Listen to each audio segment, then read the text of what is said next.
देखिए दोस्तों, आज हम लोग रिवीजन करना शुरू करते हैं बायोलॉजी। जीव विज्ञान को इंग्लिश में बायोलॉजी कहते हैं। बायोलॉजी का जनक अरस्तु को कहा जाता है। बायोलॉजी का जनक अरस्तु को कहा जाता है। अरस्तु ने अपनी पुस्तक हिस्टोरिया एनिमेलियम जंतु इतिहास में 500 जंतुओं की रचना, स्वभाव, वर्गीकरण, जनन आदि का वर्णन किया है। इसलिए इन्हें फादर ऑफ जूलॉजी, जंतु विज्ञान का जनक भी कहा जाता है। अरस्तु ने अपनी पुस्तक हिस्टोरिया एनिमिलियम जंतु इतिहास में 500 जंतुओं का रचना, स्वभाव, वर्गीकरण, जनन आदि का वर्णन किया है। इसलिए इन्हें फादर ऑफ जूलॉजी, जंतु विज्ञान का जनक भी कहा जाता है। बायोलॉजी शब्द का सर्वप्रथम प्रयोग किया था लेमार्क ने। बायोलॉजी शब्द का सर्वप्रथम प्रयोग किया था लेमार्क, फ्रांस का था, एवं ट्रेवीरेनस ने, जर्मनी के। लेमार्क और ट्रेवीरेनस ने मिलकर बायोलॉजी शब्द का प्रयोग किया था सर्वप्रथम। लेमार्क फ्रांस का था, ट्रेवीरेनस जर्मनी का था। बायोलॉजी को दो भाग में बांटकर पढ़ते हैं। बायोलॉजी को दो भाग में बांटकर पढ़ते हैं। बायोलॉजी को ग्रीक भाषा, बोटनी ग्रीक भाषा का शब्द है, बोटनी और जूलॉजी। बायोलॉजी को दो भाग, बोटनी और जूलॉजी। बोटनी ग्रीक भाषा का शब्द है। बोटनी के अंतर्गत वनस्पति विज्ञान का अध्ययन करते हैं, वही जूलॉजी के अंतर्गत जंतुओं का अध्ययन किया जाता है। जंतु विज्ञान, पेड़ पौधों का अध्ययन बोटनी के अंतर्गत, जंतुओं का अध्ययन जूलॉजी के अंतर्गत। वही जनक, तो जूलॉजी का जनक अरस्तु को कहा जाता है और बोटनी का जनक थियोफ्रेस्टस, वनस्पति विज्ञान का जनक थियोफ्रेस्टस, जूलॉजी का जनक, जंतु विज्ञान का जनक अरस्तु, जंतु विज्ञान का जनक अरस्तु। और बायोलॉजी में जूलॉजी ज़्यादा पाठ है, इसलिए बायोलॉजी का जनक भी अरस्तु, बायोलॉजी का जनक भी अरस्तु, लेकिन बोटनी का जनक थियोफ्रेस्टस। पुस्तक Historia plantarum, Historia plantarum Theophrastus का पुस्तक है। हिस्टोरिया प्लांटेरम थियोफ्रेस्टस का पुस्तक है, वही अरस्तु का पुस्तक क्या था? तो हिस्टोरिया एनिमेलियम। अरस्तु का पुस्तक क्या है? हिस्टोरिया एनिमेलियम। वनस्पति विज्ञान का जनक थियोफ्रेस्टस, पुस्तक हिस्टोरिया प्लांटेरम। थियोफ्रेस्टस ने अपनी पुस्तक हिस्टोरिया प्लांटेरम में 500 प्रकार के पेड़ पौधों के बारे में जानकारी प्रदान किया था।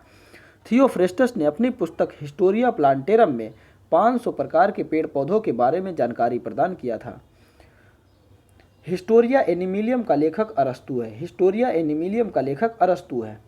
सिकंदर के गुरु, आसपास याद रखना, आसपास। सिकंदर के गुरु अरस्तु, अरस्तु के गुरु प्लूटो, प्लूटो के गुरु सुकरात, सुकरात के गुरु अफलातून। सिकंदर के गुरु अरस्तु, सिकंदर के गुरु अरस्तु, अरस्तु के गुरु प्लूटो, प्लूटो के गुरु सुकरात, सुकरात के गुरु अफलातून।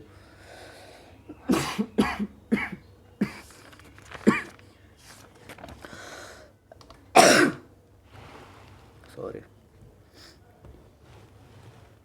आगे बढ़ते हैं। आगे है कोशिका। कोशिका, कोशिका, कोशिका के मेल से उत्तक बनता है। कोशिका के मिलने से उत्तक बनता है। कई एक कोशिका मिलने से उत्तक का निर्माण करता है। कई एक उत्तक मिलने से अंग का निर्माण होता है। उत्तक के मेल से अंग का निर्माण होता है। अंग के मेल से अंग तंत्र का निर्माण होता है। अंग के मेल से अंग तंत्र का निर्माण होता है और अंग तंत्र के मेल से शरीर का निर्माण होता है। कोशिका का अध्ययन साइटोलॉजी कहलाता है। कोशिका का अध्ययन साइटोलॉजी कहलाता है। कोशिका का अध्ययन साइटोलॉजी कहलाता है। कोशिका हमारे शरीर के संरचनात्मक एवं क्रियात्मक इकाई है। कोशिका हमारे शरीर की संरचनात्मक एवं क्रियात्मक इकाई है, स्ट्रक्चरल एवं फंक्शनल यूनिट है। कोशिका, मृत कोशिका, डेड सेल की सर्वप्रथम खोज रॉबर्ट हुक ने किया था। मृत कोशिका, डेड सेल की सर्वप्रथम खोज, कोशिका का खोज रॉबर्ट हुक ने, लेकिन मृत कोशिका, जीवित कोशिका का सर्वप्रथम खोज किसने किया था? तो ल्यूवेनहॉक ने, लेकिन मृत कोशिका का खोज तो रॉबर्ट हुक ने। जीवित कोशिका का खोज ल्यूवेनहॉक ने, जीवित कोशिका का खोज ल्यूवेनहॉक ने, मृत कोशिका का खोज रॉबर्ट हुक ने।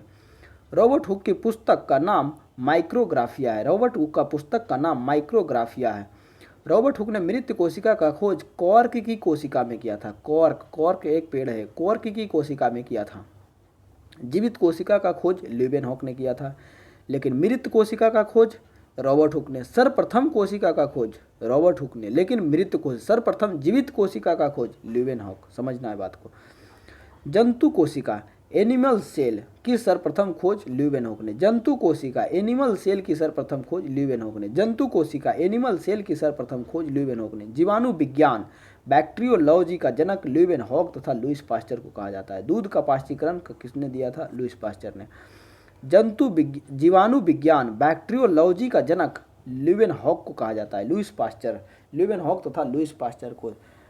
जीवाणु विज्ञान बैक्टीरियोलॉजी का जनक लुईस पास्चर को कहा जाता है। जीवाणु विज्ञान बैक्टीरियोलॉजी का जनक लुईस पास्चर को कहा जाता है। लुईस पास्चर, ल्यूवेनहॉक तथा लुईस पास्चर। जीवाणु विज्ञान बैक्टीरियोलॉजी का जनक ल्यूवेनहॉक तथा लुईस पास्चर को कहा जाता है। आरबीसी, रेड ब्लड सेल की खोज ल्यूवेनहॉक ने किया था। रेड ब्लड सेल की खोज ल्यूवेनहॉक ने किया। सूक्ष्म विज्ञान माइक्रोलॉजी का जनक ल्यूवेनहॉक, माइक्रोलॉजी का जनक ल्यूवेनहॉक। माइक्रोबायोलॉजी का जनक, सूक्ष्म विज्ञान माइक्रोबायोलॉजी का जनक ल्यूवेनहॉक ने किया था। नर युग्म शुक्राणु स्पर्म का खोज सर्वप्रथम ल्यूवेनहॉक ने किया था। नर युग्म शुक्राणु स्पर्म की खोज सर्वप्रथम ल्यूवेनहॉक ने किया था। सबसे बड़ी कोशिका शुतुरमुर्ग की कोशिका, सबसे बड़ी कोशिका शुतुरमुर्ग का अंडा 2 केजी का। सबसे बड़ी कोशिका शुतुरमुर्ग का अंडा 2 केजी का। सबसे बड़ी कोशिका शुतुरमुर्ग का अंडा 2 केजी का। आगे बढ़ते हैं। सबसे बड़ी कोशिका शुतुरमुर्ग का अंडा 2 केजी का। सबसे छोटी कोशिका माइकोप्लाज्मा गैलीसेप्टिकम। सबसे छोटी कोशिका माइकोप्लाज्मा गैलीसेप्टिकम। सबसे छोटी कोशिका माइकोप्लाज्मा गैलीसेप्टिकम। मानव शरीर के सबसे बड़ी कोशिका अंडाणु ओभम मादा युग्मक है। मानव शरीर के सबसे बड़ी कोशिका अंडाणु ओभम मादा युग्मक, मादा मतलब फीमेल, मादा युग्मक है। मानव शरीर के सबसे बड़ी कोशिका अंडाणु ओभम मादा युग्मक है। मानव शरीर के सबसे छोटी कोशिका शुक्राणु स्पर्म मेल नर युग्मक है। मानव शरीर के सबसे छोटी कोशिका शुक्राणु स्पर्म नर युग्मक है। नर मतलब male, male M for male, male का मतलब पुरुष, मादा का मतलब स्त्री। मानव शरीर के सबसे छोटी कोशिका शुक्राणु स्पर्म नर युग्मक है। मानव शरीर की सबसे लंबी कोशिका तंत्रिका कोशिका न्यूरॉन मस्तिष्क में पाया जाता है। मानव शरीर के सबसे लंबी कोशिका तंत्रिका कोशिका न्यूरॉन मस्तिष्क में पाया जाता है। कोशिकांग सेल ऑर्गन, फिर आगे पढ़ना ये सब कोशिकांग को। देखिए, पादप कोशिका प्लांट सेल, जंतु कोशिका एनिमल सेल, दोनों में क्या अंतर है? पादप कोशिका और जंतु कोशिका में क्या अंतर है समझते हैं। कोशिका भित्ति सिर्फ पादप कोशिका में पाया जाता है। कोशिका भित्ति सिर्फ पादप कोशिका में पाया जाता है। कोशिका झिल्ली दोनों में पाया जाता है। कोशिका झिल्ली दोनों में पाया जाता है। गोल्जी काय दोनों में पाया जाता है। गोल्जी काय दोनों में पाया जाता है। अंतःप्रदव्य जालिका दोनों में पाया जाता है। केंद्रक दोनों में पाया जाता है। माइटोकॉन्ड्रिया दोनों में पाया जाता है। रसधानी दोनों में पाया जाता है। लेकिन पादप कोशिका की रसधानी बड़ा होता है और जंतु कोशिका की रसधानी छोटा होता है। पादप कोशिका की रसधानी बड़ा होता है और जंतु कोशिका की रसधानी बहुत छोटा होता है। हरित लवक सिर्फ पादप कोशिका में पाया जाता है। हरित लवक सिर्फ पादप कोशिका में पाया जाता है। तो हरित लवक और कोशिका भित्ति सिर्फ हरित लवक और कोशिका भित्ति सिर्फ पादप कोशिका में, बाकी सब दोनों में। हरित लवक और कोशिका भित्ति सिर्फ पादप कोशिका में, बाकी सब दोनों में। आगे बढ़ते हैं।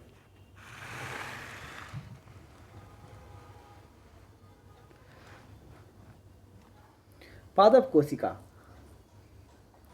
कोशिका प्लांट सेल चौकोर होता है, जबकि जंतु कोशिका एनिमल सेल लगभग गोल होता है। पादप कोशिका प्लांट सेल चौकोर होता है, जबकि जंतु कोशिका लगभग गोल होता है। पादप कोशिका प्लांट सेल चौकोर होता है, जबकि जंतु कोशिका एनिमल सेल लगभग गोल होता है। पादप कोशिका की रसधानी वैक्यूल्स बहुत बड़ा होता है। यही कारण है कि पादप कोशिका का केंद्रक न्यूक्लियस बीच में नहीं पाया जाता है।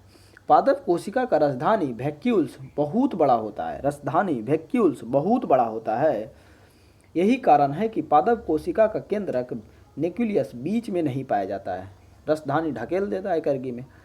जंतु कोशिका में रसधानी बहुत छोटा है। जंतु कोशिका में रसधानी बहुत छोटा है। पादप कोशिका में सबसे बाहरी आवरण को कोशिका भित्ति कहा जाता है। पादप कोशिका के सबसे बाहरी आवरण को कोशिका भित्ति कहा जाता है, जबकि जंतु कोशिका के सबसे बाहरी आवरण को कोशिका झिल्ली कहा जाता है। कोशिका भित्ति सिर्फ पादप कोशिका में पाया जाता है, लेकिन कोशिका झिल्ली दोनों में पाया जाता है। ये यहाँ पर पढ़े थे पीछे।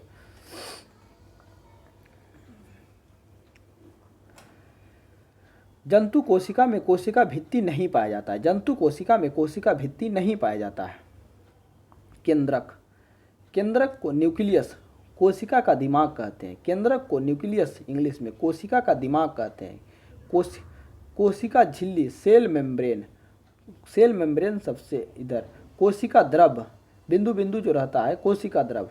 केंद्रक के अंदर जो द्रव रहता है केंद्रक द्रव, बिंदु बिंदु जो है कोशिका द्रव, और केंद्रक के अंदर जो द्रव है केंद्रक द्रव। कोशिका द्रव,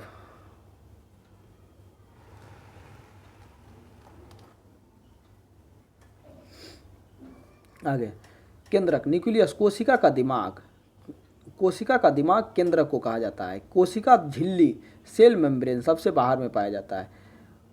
कोशिका द्रव, कोशिका द्रव बिंदु बिंदु जो है कोशिका द्रव भरा होता है।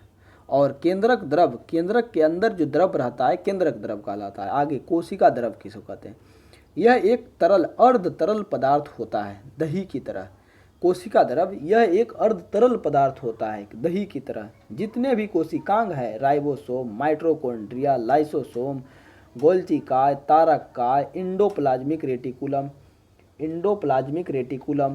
ये सारे कोशिकांग, सेल ऑर्गन्स कोशिका द्रव में तैरते रहते हैं।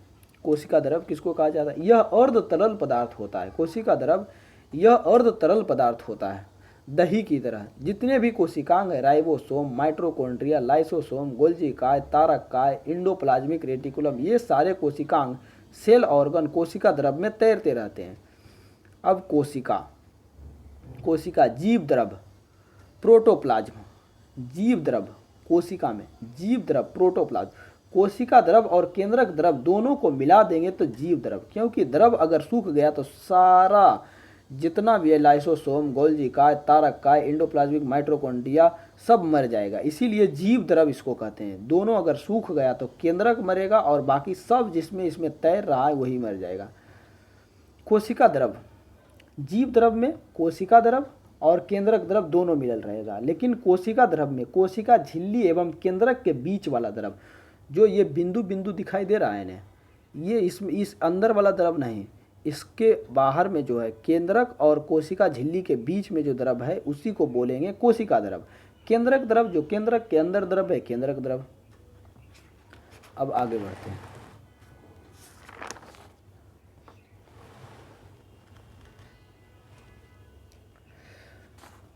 कोशिका सिद्धांत के मुख्य बातें जान लेते हैं। कोशिका सिद्धांत की मुख्य बातें जान लेते हैं। प्रत्येक जीव की उत्पत्ति एक कोशिकीय से होती है। प्रत्येक जीव की उत्पत्ति एक कोशिकीय से होती है। प्रत्येक जीव का शरीर एक या अनेक कोशिका से बना होता है। प्रत्येक जीव का शरीर एक या अनेक कोशिका से बना होता है। प्रत्येक कोशिका एक स्वाधीन इकाई है, स्वाधीन इकाई है, तथापि सभी कोशिकाएं मिलकर काम करती है। इसके फलस्वरूप एक जीव का निर्माण होता है। स्वाधीन के मतलब अपने आप पर निर्भर है। प्रत्येक कोशिका एक स्वाधीन इकाई है, तथापि सभी कोशिकाएं मिलकर काम करती है। इसी के फलस्वरूप जीव का निर्माण होता है। कोशिका का निर्माण जिस क्रिया से होता है उसमें केंद्रक मुख्य कार्यकर्ता होता है। कोशिका का निर्माण जिस क्रिया से होता है उसमें केंद्रक मुख्य कार्यकर्ता होता है।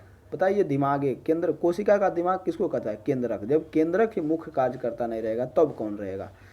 कोशिका का निर्माण जिस क्रिया से होता है उसमें केंद्रक मुख्य कार्यकर्ता होता है। नई कोशिका पुरानी कोशिका से ही कोशिका विभाजन द्वारा उत्पन्न होती है।